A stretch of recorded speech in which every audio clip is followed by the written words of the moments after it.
estamos revolucionando todo el proceso de desarrollo, estamos haciendo que nosotros los desarrolladores seamos básicamente orquestadores de agentes para escribir código, ¿verdad? O sea, básicamente ese es el nuevo trabajo luego del desarrollador, ¿verdad? Por eso yo digo que tenés que estudiar también código, tenés que estudiar no solamente el código en sí, no importa el lenguaje, importa el concepto, la lógica, conexión a base de datos, APIs, saber mucho sobre APIs, saber mucho sobre todo lo que es la parte de integración de datos, porque eso es lo que hoy vamos a empezar a hacer. Vamos a empezar a integrar datos con MCPs. Ya no vamos a ver API REST, va a haber todo MCP por todos lados, que son que el Model Context Protocol es una herramienta espectacular para que los agentes puedan entender un sistema y conectarse a ese sistema y hacer cosas en ese sistema. Bienvenidos a un podcast más en este espacio donde hablamos sobre tecnología e innovación en startups. Vamos a hablar con Juanma Alonso, él es CTO de Reva, con más de 25 años de experiencia en el mundo de la tecnología, trabajando tanto en el sector privado como en el sector público. También trabajó en lugares como Cybersons y otros espacios de innovación y de startups. De hecho, nosotros nos conocimos, creo, en un Startup Weekend hace 10, 11 años más o menos, creo que fue 2014, 2013, 2014. Creo que nos conocimos por primera vez y a partir de ahí siempre estuvimos en contacto y bueno, cruzándonos en distintos eventos y proyectos que ya estuvimos trabajando juntos también a lo largo de estos años. Muchas gracias, Juanma, por aceptar la invitación. Bienvenido al podcast. ¿Cómo estás? Rodrigo, mira, muchas gracias a vos y sí, la verdad que hace mucho nos estamos viendo por ahí, ¿verdad? Dentro del ecosistema y especialmente en nuestro país que, bueno, todo el mundo se conoce, es chico, sí, hace mucho. Bueno, Juanma, hoy queremos hablar sobre vibe coding, que es algo nuevo que surgió a través del boom de la IA y todas estas herramientas de IA que empiezan a salir para todas las cosas, pero que también salen herramientas de IA para los desarrolladores, para que los desarrolladores empiecen a utilizar la IA en su día a día, no tanto como el famoso para escribir mails o para hacer una linda imagen,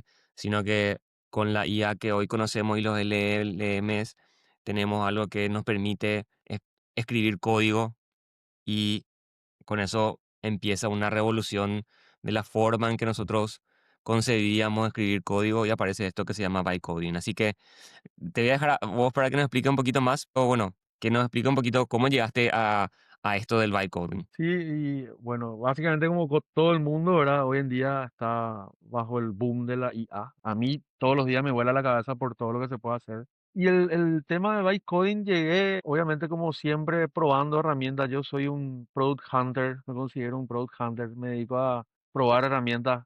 Todos los fines de semana mi hobby es probar herramientas nuevas, probar cosas que me pueda ayudar a mejorar el día a día y a las empresas y a toda la gente que asesoro. Entonces, Bitcoin fue para mí algo, el punto culminante de una evolución que se vino dando ya hace unos años. Podemos conectarla con el low code o con el no code, que son términos también que se usaba cuando hay una herramienta que con pocas cosas te permite desarrollar algo sin escribir mucho código. La vez pasada tuve una charla en Encarnación, hablé sobre justamente la evolución del low code hasta llegar al vibe coding, ¿verdad? Y voy a hacer ese hilo para que se entienda un poco más, ¿verdad? De cómo llegué también yo al vibe coding. En los años 2000, en los años 90 inclusive ya había herramientas como Visual Basic, donde vos podías arrastrar y soltar iconitos de elementos y crear formularios, data tables en pantalla para un sistema, ¿verdad? En ese caso eran sistemas de escritorio. Después, en los años 2000 vinieron herramientas ya para web, Dreamweaver, Webflow y empezaron así las herramientas. Después también vinieron herramientas que convertían diagramas de flujo o ciertos tipos de diagramas a código. Por ejemplo, los diagramas de procesos empresariales, donde vos dibujabas tu proceso sin escribir código, dibujando el diagrama y eso generaba código, ¿verdad? Entonces, teníamos el caso de GeneXus también, donde vos podías escribir sistemas sin hacer nada de código, ¿verdad? Obviamente, por detrás se generaba un montón de código y ahí está el no coding o low coding. O sea, vos escribías poco código o nada de código. En el caso de Dreamweaver, por ejemplo, era low coding porque vos podías hacer todo sin escribir código, pero también había lugares donde tenías que poner código. Entonces, fue evolucionando esto porque el afán de la empresa siempre es tratar de abstraernos más de lo complejo. Y programar es complejo. Un desarrollador sale caro. Entonces, en el mundo cada vez más faltan desarrolladores y iban a faltar desarrolladores. Yo digo iban porque hoy está cambiando un poco el tema. Cuando justamente nosotros nos conocimos, yo tenía una startup que se llamaba Codescuela, que enseñaba a programar a niños y la idea era que prepararle a a las futuras generaciones para cuando falten desarrolladores. Se suponía que en el 2025 iba a faltar no sé cuántos millones de desarrolladores en toda la industria. Entonces, eso cambió un poco hoy, gracias al byte coding, ¿verdad? O a lo que se llama byte coding, que sería usar el lenguaje natural como lenguaje de programación, ¿verdad? Porque básicamente vos le escribís el lenguaje natural a a la máquina y la máquina crea el lenguaje de programación. Y nada, o sea, fue así como surgió todo el afán de las empresas, como dije, de abstraer lo complejo, reemplazarle a ese que sabe mucho y que es difícil de tener. No reemplazarle en el mal sentido, sino hacerlo más rápido esa parte, ¿verdad? Entonces, llegar al mercado más rápido, llegar al cliente más rápido, ¿verdad? Entonces, para las startups, por ejemplo, es una herramienta genial para poder hacer el famoso MVP y probar rápido y equivocarte lo más antes posible. O sea, eso es fundamental para una startup que se pueda equivocar lo más antes posible. Y gracias al Bytcoin yo pienso que se puede llegar a eso. Recién te estaba contando el caso de un amigo nuestro en común. Él es ingeniero agrónomo y creó un MVP, el front-end de MVP, en horas. O sea, a una herramienta que se llama V0, que es una de las tantas herramientas que hay. ¿Va? Yo estuve probando un montón. Todas tienen sus pros y sus contras. Todas al final hacen lo mismo. Acá lo que hay que saber es que son herramientas que nos sirven para poder probar algo rápido, llegar al mercado rápido y nada, salir. Y me estabas hablando, vos comenzaste con este tema de estas herramientas más antiguas, me mencionaste Dreamweaver y demás. ¿Llegaste a utilizar eso en tu vida laboral o era una cuestión más de una experimentación? Usé mucho, en realidad, cuando eso yo estaba trabajando en IDT, enseñaba ahí. Yo enseñé casi 6 años en IDT, seguro vos conocés. Y en esa época, yo aparte de enseñar, trabajaba también en algunos proyectos y usábamos mucho Dreamweaver. Yo llegué a usar mucho Flash, Macromedia Flash, que era, después fue Adobe Flash. Esa herramienta también era low code porque te permitía hacer animaciones sin escribir código, pero también te permitía hacer animaciones con código, ¿verdad? Y ese era mi hobby. Yo aprendí a programar, de hecho, así. Yo aprendí con ActionScript a programar, haciendo cosas interactivas que se muevan, pero con programación. Me gustaba esa animación programática y ahí empecé a usar, y esas eran herramientas también que te ayudaban mucho a lo que es no programar tanto. Y después ya, obviamente, cuando empecé la facultad y empecé a trabajar en proyectos más grandes, ahí ya entraban Visual Basic, herramientas de manejo de procesos empresariales. Había uno que se llamaba Process Maker, me acuerdo, cuando estaba en Cyberson, y esa era una herramienta que a mí me gustó bastante, porque vos podías diagramar todo tu proceso empresarial y detrás te construía todo los formularios, las bases de datos, todo, era muy bueno. Pero sí, en entornos empresariales también llegué a usar, no solamente por experimentar, sino también por entorno empresarial. Y hoy la misma cosa. En Reva, por ejemplo, donde yo estoy, no usamos byte coding como tal, pero usamos y para todo el proceso de desarrollo. Estamos revolucionando todo el proceso de desarrollo. Estamos haciendo que nosotros los desarrolladores seamos básicamente orquestadores de agentes para escribir código, ¿verdad? O sea, básicamente ese es el nuevo trabajo luego del desarrollador, ¿verdad? Por eso yo digo que tengo un amigo que es junior, que está en uno de los proyectos que yo asesoro, y a él siempre le digo, tenés que estudiar también código, tenés que estudiar no solamente el código en sí, no importa el lenguaje, importa el concepto, ¿no? La lógica, conexión a base de datos, APIs, saber mucho sobre APIs, saber mucho sobre todo lo que es la parte de integración de datos, porque eso es lo que hoy vamos a empezar a hacer. Vamos a empezar a integrar datos con MCPs. Ya no vamos a ver API REST, va a haber todo MCP por todos lados, que son que el Model Context Protocol es una herramienta espectacular para que los agentes puedan entender un sistema y conectarse a ese sistema y hacer cosas en ese sistema. Eso, por ejemplo, yo estoy usando mucho ahora en mi día a día en Reva.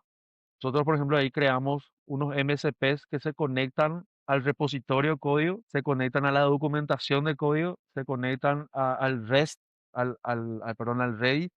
Entonces la gente va creando su propio contexto, va planeando, se conecta, por ejemplo, a la lista de historias de usuario. Y de la lista de historias de usuario se conecta a todas las tareas que hay que hacer por cada historia de usuario. Y eso, por ejemplo, empieza a planear su día a día el propio agente y vos le das, sí, aprobado. Y ahí empieza a trabajar. A ese nivel llegamos, ¿verdad? Eso sí, obviamente empezó como experimentación, pero me dice, yo no necesito más un junior ahora, yo necesito solamente tener el tiempo como para poder empezar a darle ok a esa gente y que empiece a trabajar. Y hay otro agente de prueba y otro agente de review y así, ¿verdad? Entonces, todo el proceso de desarrollo vamos mejorando con la ayuda de la IA, ¿verdad?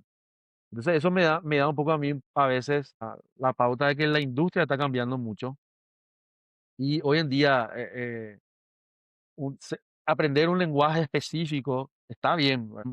No sé si es tanto lo que vale, sino lo que vale hoy el día los conceptos, saber hablarle a la IA, porque ese es el nuevo lenguaje, ¿verdad? Entonces, yo creo que va por ahí la mano. Estaba hablando con un experto también de IA y le daba yo la comparación. Es como que antes, me acuerdo que en la facultad nos enseñaban a entender, por ejemplo, Assembler, que era, o entender un poco, o tratar de entender el core de Linux. O sea, está bueno entender todas esas cosas y podemos entrar a hexadecimales y después podemos entrar a bits si querés. Está bueno para entender, pero saber que eso en el día a día no te va a servir. Y yo creo que está pasando un poco lo mismo con el código en sí, con la programación. Más bien lo que tenemos que entender es el concepto de programación, pero probablemente la forma en que nosotros programábamos, que era línea por línea, va a desaparecer en los próximos años con este tema de la IA.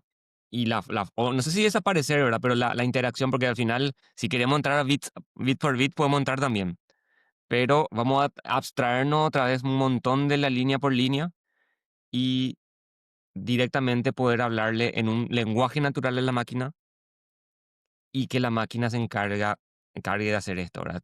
Con las máquinas hablo, obviamente, de estos agentes inteligentes. Ahora te quiero hacer una pregunta un poco picante en el sentido por ejemplo, trabajar con clientes y las expectativas que tienen también de repente un CEO o un director de empresa que tiene desarrolladores a cargo y dice, con este tema de la IA, ahora ustedes tienen que ser, no sé, 2 veces más rápido. Tienen que ser, podemos agarrar y despedir la mitad de nuestros desarrolladores y deberíamos estar igual de productivos. ¿Qué pensás sobre eso?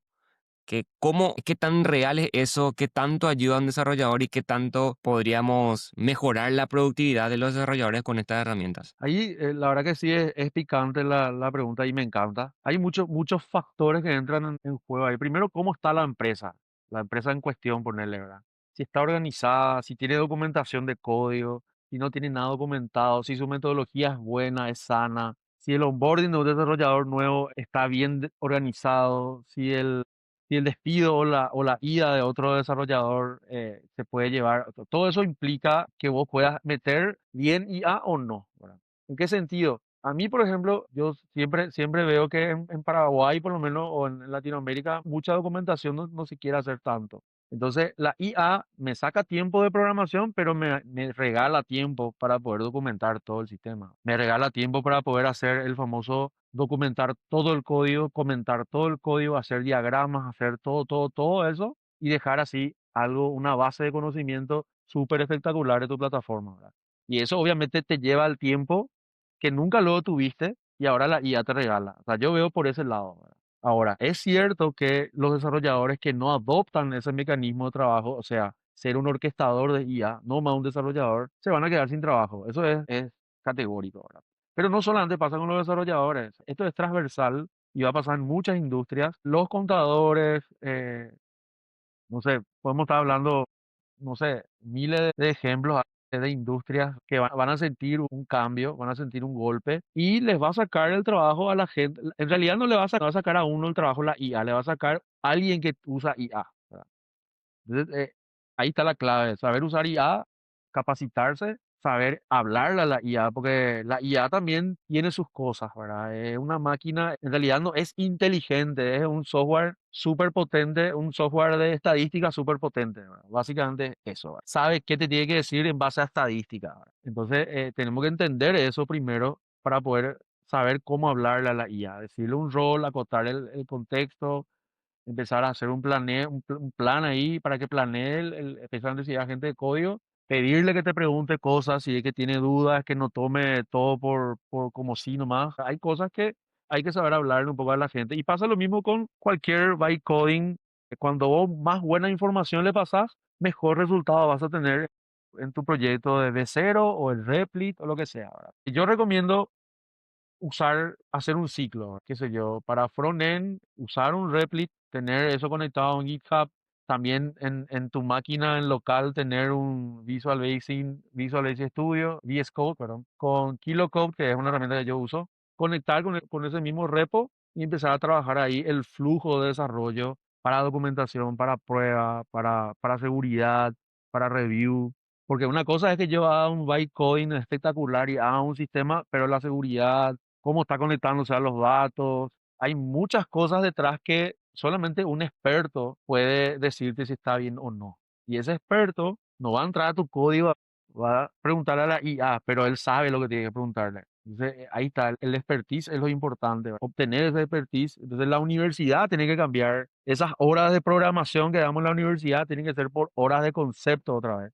Y usar la IA y aprender a hacer cosas con IA. La escuela también ya tiene que cambiar. O sea, hoy en día, yo tengo mi hijo, tiene 12 años y yo veo así lo que estudia y digo, esto no tiene sentido. La escuela tiene que cambiar, la escuela está mal. Y yo lo pensaba eso hace 13 años cuando te conocía hoy, yo hice coescuela, imagínate ahora. O sea, la escuela me da tristeza. La educación a nivel así primario me da tristeza. Los profesores tienen que cambiar a ser guías de cómo usar la IA y no enseñar, porque no hay nada mejor que te pueda enseñar hoy que un LLM. Obviamente no estoy hablando de ponerle ChatGPT en las aulas, hacer una herramienta basada en IA con un propio modelo y nada, poner eso en las aulas, no un ChatGPT o un Grok que te esté ahí diciendo cualquier cosa.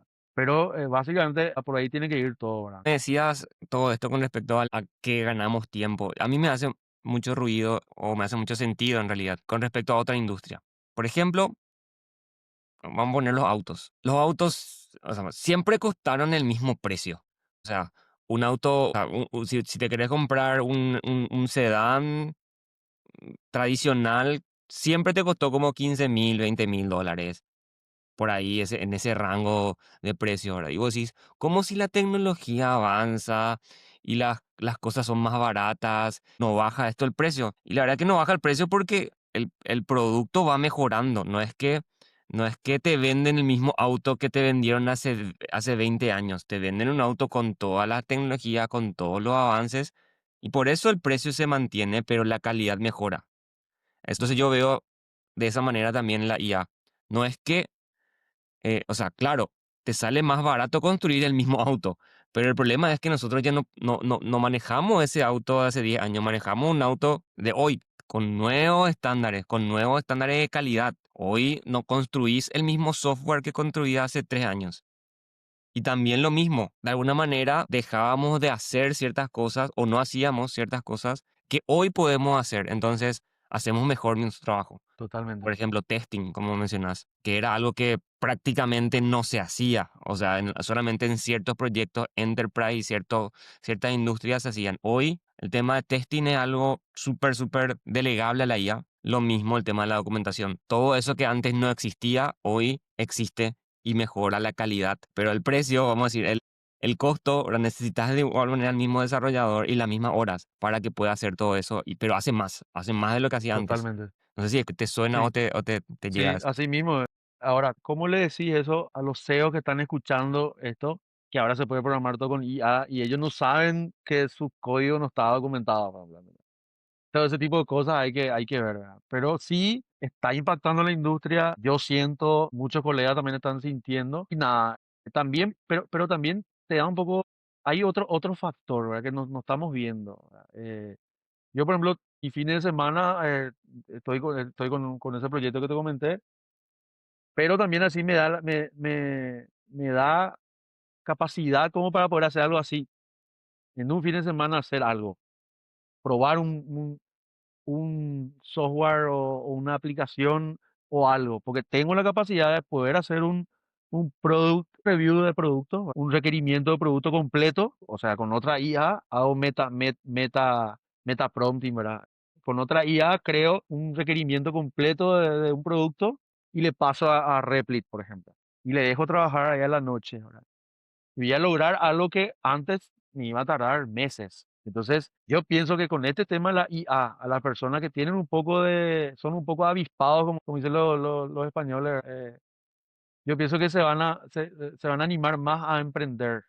y van a poder emprender más rápido. Y van a morir, y van a crecer y van a morir herramientas mucho más rápido también, ¿verdad? Porque así como la IA va avanzando, a paso que da la IA, mata unas cuantas startups. Porque yo creé mi startup que, qué sé yo, tiene tal cosa y OpenAI ya hizo, ¿verdad? Creé mi startup que me permite a mí crear videos o presentaciones y Google Task ya hizo, ¿verdad? Entonces, pues son mega corporaciones que tienen la capacidad de desarrollar muy grande y pueden meter eso dentro de su producto de IA y así. Yo pienso que por ahí lo va el futuro, ¿verdad? Google hoy en día se impuso otra vez como líder después del modelo 3, ¿verdad? Que sacó. Yo estuve probando y me parece espectacular. Siempre tiene alucinaciones que te hablan en portugués, pero eso no sé, ¿verdad? No sé qué pasa ahí, ¿verdad? Pero te dice bien las cosas, pero te dice en portugués. O sea, no es lo ni que te habla en inglés, te dice en portugués.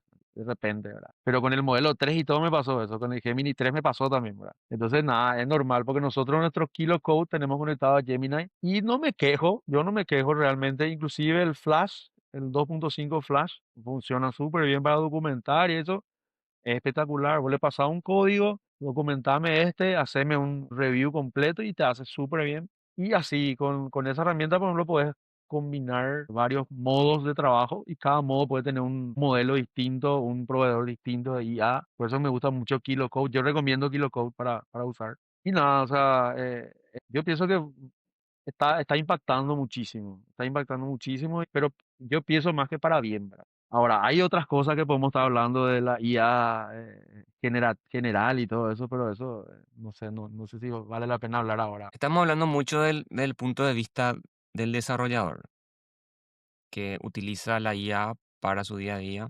Mencionaste esta tecnología, Code y otras más que hay. Particularmente usamos Windsurf.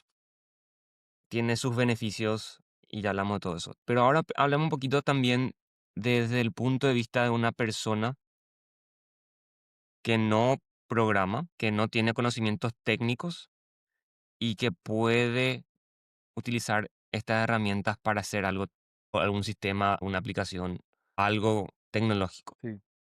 ¿Cuál es la interacción? Obviamente no, probablemente no se baje el VS Code y las extensiones, no se baje un Windsurf o cualquier otra de estas herramientas que hoy existen, pero existen otras herramientas que son más user friendly en ese sentido. ¿Y cuáles son? ¿Y cómo hace esa persona no técnica para generar algo que podría ser un MVP funcional? Y ahí surge, justamente de ahí surge el término bytecoding con estas herramientas que tienen así un campo de prompt y vos escribís algo y ocurre la magia, ¿verdad? Porque obviamente detrás nosotros sabemos todo lo que pasa, pero para mucha gente es magia y realmente hasta a mí me parece mágico a veces, ¿verdad? Y estas herramientas como yo tuve la experiencia de usar V0 de Vercel y también Replit, ¿verdad? Ahora estoy usando Replit para unos experimentos que estoy haciendo y para una startup en la que estoy también involucrado como asesor, o sea, de forma externa, pero siempre trabajando así los fines de semana, y eso, asesorando y haciendo todo lo que es la parte de ingeniería y arquitectura, ¿verdad? Y ahí, por ejemplo, pasó algo, esta startup que vos le conocés inclusive a la gente, ¿verdad? Estaban haciendo un desarrollo con low code, con Flutter Flow, y después uno de los co-founders, que no es desarrollador, e ingeniero agrónomo, se le ocurrió usar V0. Y él, literalmente en una hora de estar fronteando, hizo un dashboard para lo que él quería que se vean sus clientes. Y fue espectacular. El resultado de lo que él obtuvo era de primer nivel. Y después estuve yo investigando mucho sobre V0, porque ahí es lo que yo conocía ya V0, pero nunca usé, ¿verdad? Cuando él me mostró, mira lo que hice, y así hasta de broma, ¿verdad? Ustedes los desarrolladores van a desaparecer, dijo así, ¿verdad? Mira lo que hice yo, ¿verdad? Él es ingeniero agrónomo y me chocó el hecho de ver algo que yo siempre fui más backend, ¿verdad? Nunca fui tan amante del CSS pero sí conozco Bootstrap, conozco toda la parte de frontend también, ¿verdad? Pero esto sí dije así, no puede ser, esto es lo que yo siempre busqué, así una interfaz súper linda, ¿verdad? Porque usan unas librerías de UI también que son apoyadas por Vercel y están todos preparadas luego semánticamente para trabajar con IA. Ya CDN se llama la herramienta, la librería, está muy buena.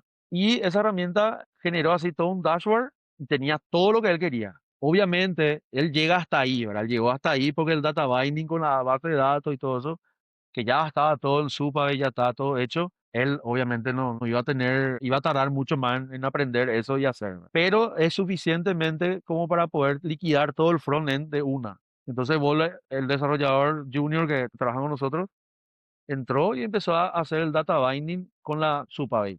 Y Supabase ya te da todo, la API ya te da todo, ¿verdad? Entonces fue mucho más fácil todavía porque en Supabase vos seleccionas una tabla, entras en API doc de la tabla y te saca toda la especificación de API para esa tabla. Copias, pegas en el prompt de B0, conectame con este para esta pantalla y ya te hace, ¿verdad? O sea, obviamente después hubo algunas cosas de seguridad que estuvimos viendo mejorando ya en el código, pero se tardó una semana en hacer algo que tranquilamente se iba a tardar mucho más, ¿verdad? Y eso empezó, un ingeniero agrónomo que no sabe nada de programación, empezó a hacer, ¿verdad? Pero convengamos que, bueno, esta persona conoce mucho de tecnología, es fanático de tecnología, es entusiasta de la tecnología, tiene ciertos skills que le ayudaron a animarse a hacer eso, ¿verdad? Y sabe hablarle en forma instructiva ahí está la ventaja está ahí, ¿verdad? La diferencia va a haber entre los que saben hablarle y los que no saben hablarle a la IA, ¿verdad? Y que con eso conocen conceptos. Entonces, nada, básicamente él le pudo haber preguntado qué me falta ahora para conectar con una base de datos y pudo haber empezado de ahí otro camino y iba a poder lograr hacer algo, ¿verdad? Entonces, de cero, por ejemplo, se conecta con Supabase en forma así tipo nativa. En el caso de Replit, por ejemplo, te crea base de datos, te crea las tablas, te crea todo de acuerdo a lo que vos querés hacer. Y eso, por ejemplo, es una locura, ¿verdad? Vos podés tener en un fin de semana, en 2, 3, 4 días, un software hecho. Eso asusta a veces, ¿verdad? Pero las empresas van a tener que tirar su software legacy y empezar a hacer en una semana todo su software, ¿verdad? Eso va a pasar, ¿verdad? Genial. ¿Y qué tan, me quedé con lo último, qué tanto avanzaría una persona, qué tanto podría avanzar una persona no técnica? Porque mencionaste ahí que entró un desarrollador de nuevo a hacer el binding, entraste vos, pero también dijiste algo importante que es, si es que esa persona no técnica hacía las consultas correctas, las preguntas correctas, podría inclusive avanzar un poco más. ¿Hasta dónde puede llegar esa persona Como te hoy? digo, si es que ese proyecto se hacía en Replit, por ejemplo, que así como otras herramientas te hace ya la base de datos, y va a llegar a tener un producto terminado, un MVP así real, terminado, que vos le podías mostrar a un cliente, le decís, ¿sabes que usaba 15 días gratis? Y después te empiezo a cobrar, ¿verdad? O sea, puede llegar a ser un producto terminado. Entonces, tal así que inclusive en ese mismo proyecto se llegó tan rápido al MVP y ahora hasta nos dio el lujo de hacer, sí, si le agregamos tal cosa, era un feature así que estaba tipo utópico era el feature. Ah, algún día vamos a tener esto, que era un mapa de tu establecimiento con todo georreferenciado.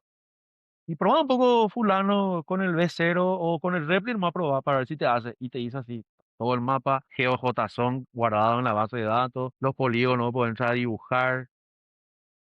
O sea, ahora ya estamos viendo cómo conectarnos con un satélite y traer el estrés del pasto dentro de este potrero. Así, ¡pum! Y eso estamos hablando de una semana de trabajo nomás.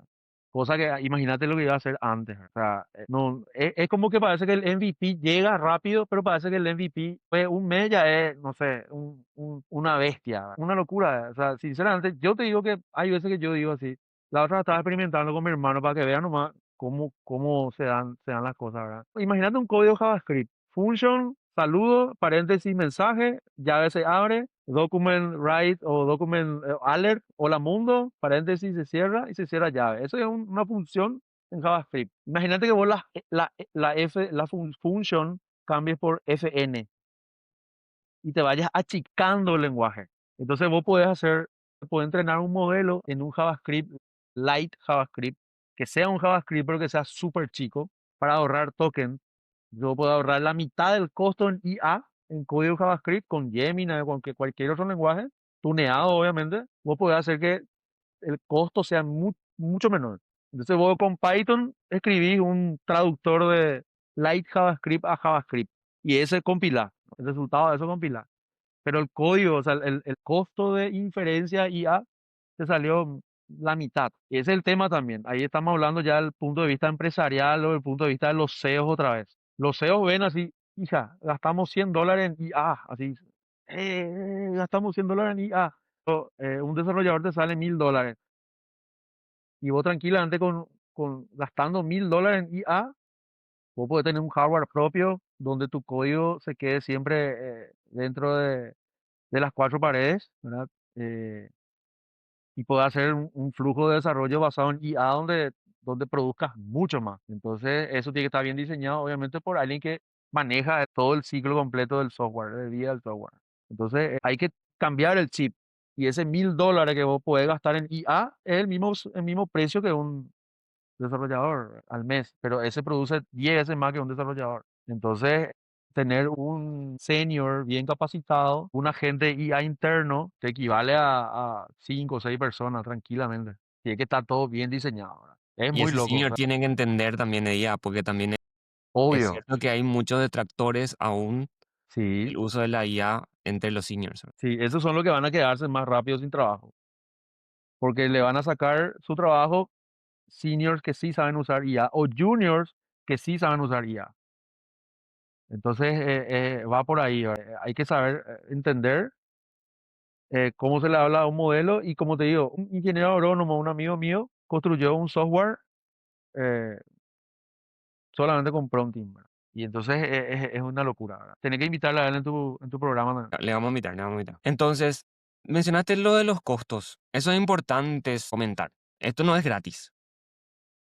O sea, tiene un costo que de repente la gente no entiende porque, claro, tiene ChatGPT y Gemini gratis y dice, ok, esto puedo utilizarlo gratis. Pero no, o sea, esas herramientas gratuitas tienen una limitación, por sobre todo cuando estamos armando este tipo de proyectos complejos. Obviamente para que te ayude a hacer una traducción o mandarle un documento sencillo te ayuda, pero cuando hablamos de miles de líneas de código y un sistema con un contexto gigantesco, estas cosas tienen limitación y bueno, a medida que em, vas necesitando más potencia, por llamarlo de una manera, o más información, necesitas pagar. La gente no quiere pagar o no sabe que tiene que pagar, no sabe cuánto cuesta esto. ¿Qué pensás respecto al presupuesto de una startup en IA? Mencionaste un poquito, pero podemos elaborar un poquito más. Sí, te cuento a partir de una anécdota. Nosotros en Reva hicimos un flujo de review de código. Cuando se hacía un pull request, automáticamente se disparaba un webhook y ese ejecutaban N8N, un agente con Gemini. Yo le cambiaba el modelo para probar el mismo código, el mismo pull request que pasaba si usaba Gemini eh, Flash o Gemini Pro. En ese caso era el 2.0 todavía. Ahora después ya pasamos al 2.5 y ahora ya está el 3.0 ahora. Y con decirte que, por ejemplo, era una diferencia abismal. El resultado que vos obtenías, la calidad que vos obtenías pagando uno u otro, ¿verdad? Usando el Flash o el Pro.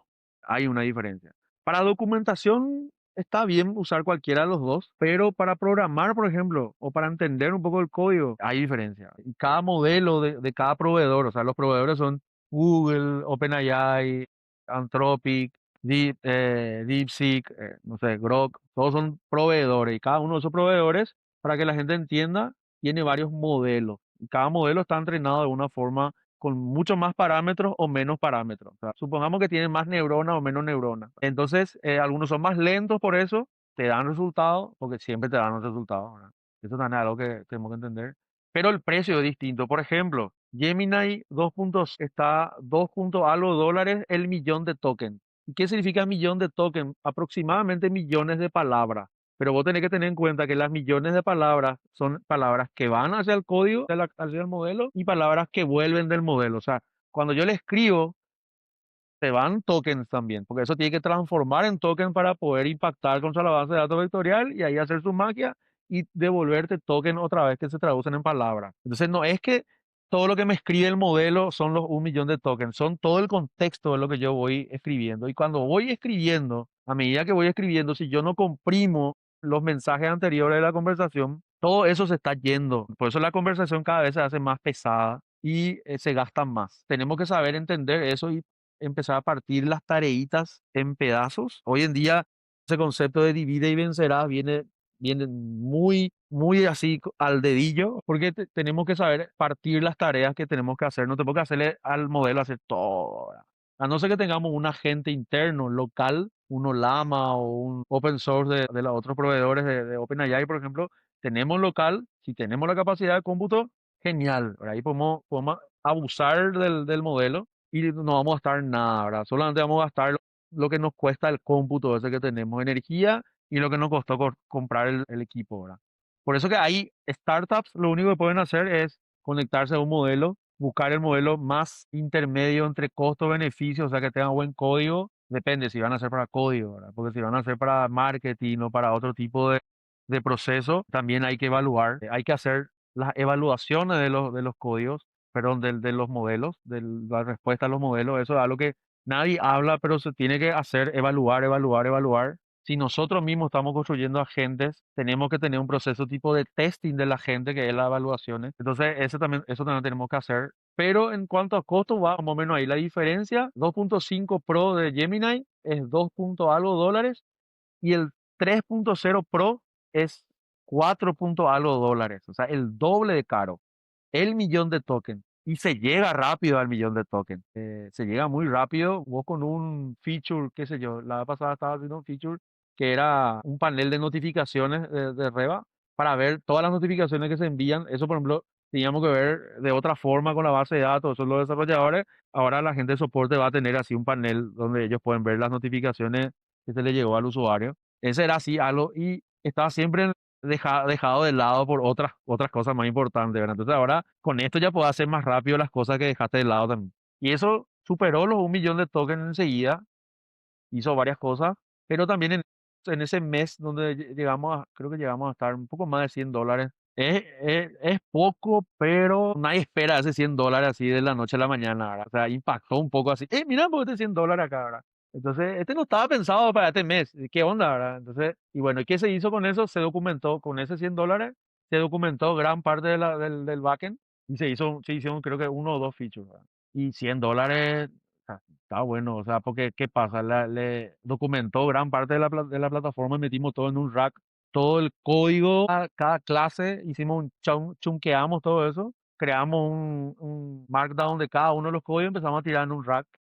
En QDAM empezamos a tirar todo y con N8N empezamos a hacer unos MCP ahí que el propio KiloCode empieza a consultarla. Entonces, eso te ayuda, por ejemplo, a que no esté leyendo todo el código, porque si lee todo el código, te chupa todos tus tokens. Ahora, si vos tenés un rack bien hecho, como base de conocimiento, eso hace que tus tokens no se vayan por las nubes, ¿verdad? Entonces te ayuda un poco también. Y obviamente el flujo que vos le decías a la gente, eso, el costo, tenés que tener cuidado porque se te puede ir por las nubes.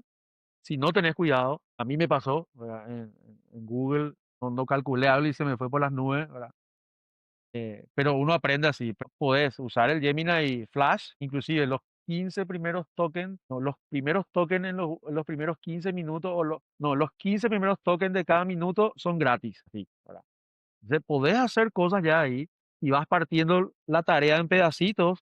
Un modelo un poco menos potente puede hacer algo, sin problema. Entonces, por ahí creo que va la técnica para poder gastar menos, ¿verdad? Y obviamente la startup tiene que ver eso, ¿verdad? Ahora, no te digo una empresa grande como un banco que puede tener un hardware potente con IA ahí y varios modelos corriendo y eso hacer MCP para todo lo que haya en la empresa. La empresa moderna, si la empresa no tiene eso ahora, luego ya está atrasada. O sea, con eso te digo todo, ¿verdad? MCP por todos lados, ¿verdad? El sistema de recursos humanos, todo MCPado, el sistema de contabilidad, todo MCPado, todo MCP por todos lados, ¿verdad? Una lluvia de MCPs y todo conectado con un agente, ¿verdad? O sea, con N agentes, ¿verdad? Y el sistema de las empresas va a ser algo más conversacional nomás luego. Tendemos hacia eso, ¿verdad? Muy interesante. Y conste que esto parece algo así que cuando decimos atrasado, parece una locura, pero estás atrasado, estamos hablando hace un año. Creo que lo de los MSP ahora tienen un año, Sí, más o menos, sí, de lanzamiento. sí, sí, A nivel comercial, ¿verdad? Los MSP fueron algo del año pasado, final del año sí, pasado, si no me equivoco. totalmente. Y decimos, si no tenés esto, estás atrasado. Y yo así, un año. Sí, Y todo lo que ya se puede hacer. Y me sí, imagino porque que esto es nuevo realmente, tipo, te imaginas, no hay ni siquiera libros, o sea, esto que decís, documentación, o sea, para que alguien escriba un libro o haga algo de esto, pasa mucho tiempo sí, y cuando lanzo el libro ya está trazado otra vez. Uno va aprendiendo en la marcha y las cosas suceden más rápido de lo que sucedían antes y un jugador puede empezar después que vos, pero al tener estas herramientas puede puede llegar rápido. pasarte rápidamente Súper, con esto. súper, totalmente. así mismo. Y los libros, te pones a pensar, la educación en sí ya está, la universidad está obsoletas totalmente. Y conste que estamos hablando solamente de software, no estamos hablando de hardware. O sea, con la robótica, esto, no sé qué va a pasar. A mí me da miedo también a veces porque veo un video en internet donde, qué sé yo, narcos mexicanos tienen dron y no sé, uno nomás tiene que hacer para ver todo lo que puede pasar. ¿Verdad? Entonces, no tiene que ser un erudito experto en futurología para saber que muchas cosas malas también pueden pasar, ¿verdad? Por eso yo estoy a favor de que se regule la IA, el mal uso de la IA, pero a la vez también, ¿qué pasa si un grupo nomás puede acceder a la IA, ¿verdad? Potente, ¿verdad? Hay muchos debates que, así como vos decís, todo esto está tan rápido que no nos da tiempo de respirar, no nos da tiempo de entender lo que está pasando, pero a la vez, como tecnólogos, es apasionante, ¿verdad? Muchísimas gracias, Juanma, por haber compartido esta conversación conmigo. Realmente muy, muy interesante lo mucho que se puede decir de este campo del vibe coding que va a revolucionar la forma en que programamos y la forma en que hacemos las cosas. Y bueno, la IA luego está revolucionando un montón de cosas. Podemos entrar en muchísimos detalles otra vez en este mismo tema, cuestiones técnicas, pero no es tanto eso la idea del podcast, sino que más bien inspirar a otras personas a, a poder hacer ellos mismos también lo mismo que está haciendo vos, por ejemplo, en su propia startup y que puedan aplicar este conocimiento, ¿verdad? Más bien queremos inspirar a estas personas que nos están escuchando a que puedan meterse más en este mundo de la IA que puede ser un negocio muy interesante para una persona que quiera hacer una startup, que es más o menos el mundo en el que venimos también nosotros. La última pregunta que siempre hacemos es, ¿querrías recomendarle a alguien algún tipo de libro, canal de YouTube, curso o algo en particular que digas vos, bueno, no sé, esto me sirvió a mí y te puede servir a vos? Sí, bueno, para dar un mensaje final también, le digo a la gente, no hay excusas hoy para no hacer algo, o sea, para no llegar con ese MVP rápido al mercado, cualquier persona puede hacer. Hay herramientas ahora que te facilitan, pero años y años de código vos podés hacer en muy poco tiempo. Yo, hasta inclusive el diseño, ¿verdad? Diseño de logos, diseño de iconos, diseño de cosas así, te facilitan muy rápido. Yo que no soy diseñador, hice muchas cosas ya interesantes. Nada, recomendaría leer sobre prompting y context engineering. Recomendaría definir flujos basados en IA, o sea, el flujo del día a día, todo con IA. Recomendaría tratar de construir tus agentes propios. OpenAI tiene herramientas para que vos puedas construir tus propios GPTs. Eso ya cambió hoy, ahora ya puedes construir más cosas inclusive. Te recomendaría hacer eso, tener mi propio agente que me ayude con los ejercicios, tener mi propio agente que me ayude con la dieta. Es el humano productivo, es ese hoy en día. El humano productivo, la persona productiva, hoy es la persona que puede crear sus propios agentes que le ayuden en su día a día. No estoy hablando de programación, no estoy hablando Ujú. en todo. Entonces, esa es la persona productiva de hoy, crear mis propios agentes y crear mis propios GPTs, como decía OpenAI, ¿verdad? Entonces, y para eso tenemos que saber prompt, saber las técnicas de prompt. Hay técnicas básicas. Sería bueno ver cualquier video de YouTube, sirve para eso. Hay minado de video de YouTube. Ojo con los vendehumo siempre, hay que tener en cuenta eso, ¿verdad? Pero para hacer prompting hay técnicas básicas. No es un libro entero que tenemos que leer y empezar a crear nuestros propios agentes. Básicamente eso es. Y a nivel empresarial también, obviamente, ¿verdad? Y a nivel startup ni hablar, ¿verdad? Un SEO puede ser reemplazado por una IA, ¿verdad? Hoy en día. Entonces, este amigo es loco, ¿verdad? Sí, a A todos nos va a solamente los reemplazar. Por eso, desarrolladores. no solamente los desarrolladores, el SEO va a ser reemplazado por una IA. Imagínate, vos le pasás esto, pasa, tomá la decisión. Estaba viendo un video la vez pasada que los jueces dan mejores veredictos o sea, IA como juez da mejores veredictos que jueces según estudios que se hicieron. Imagínate hasta dónde puede llegar, ¿verdad? Y yo soy convencido de que una IA puede hacer mejor trabajo de lo que están sentados en el Congreso hoy. No sé si vas a poner esto en tu video, pero bueno, yo estoy súper convencido de eso, ¿verdad? Así que nada, eso. Gracias por la invitación, Rodri. Gracias, Juanma, y seguimos en contacto. Bye bye. Bye bye.